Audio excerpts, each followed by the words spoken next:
So I have worked with FairHoPe Hospice for around 4 years now, and so I knew what they did, but I didn't have any real hands-on experience with it.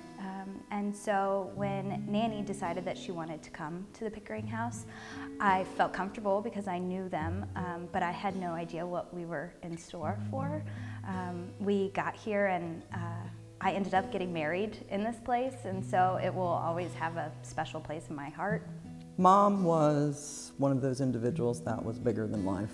She'd meet somebody and 5 minutes later act like she was their best friend. The aide leaned over and she kind of, almost like she was hugging my mom. And when she came out from the room, she told me, she said, "Your mom is so sweet." She said, she told me I smelled good.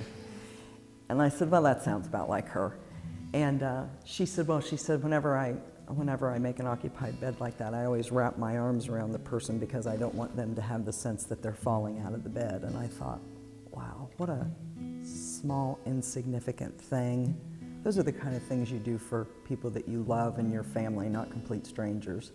But I just thought their intuitiveness about what people's needs are is just amazing.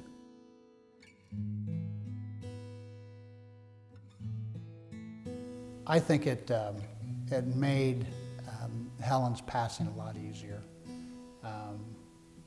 Christine was able to be here. She never left her side. Same with Zach. She was able to lay in bed with her and say her goodbyes, and I don't think she'd have been able to do that just anywhere. I always heard hospice, and obviously a lot of people who have never been associated with it just think kind of negatively. You know, it's a thought of a place that somebody goes to pass on. But you know, when you get here, it's such a bright atmosphere. You know, it's not dark at all. They do everything to make the family comfortable.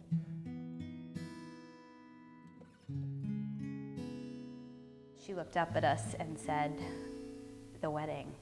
And it was like this look on her face that was the only thing that she wanted to see. That was going to be her one regret. So Zach and I glanced at each other, and it was just kind of known that we were going to do everything in our power to make sure that we had a wedding for her. It just was kind of this whole effort. It was like people came out of the woodwork to help us with this. And the social worker that came up to talk to us about moving Nanny to FairHoPe said, "We can get her there today and we can get you a wedding as soon as tomorrow morning." And so that was so comforting.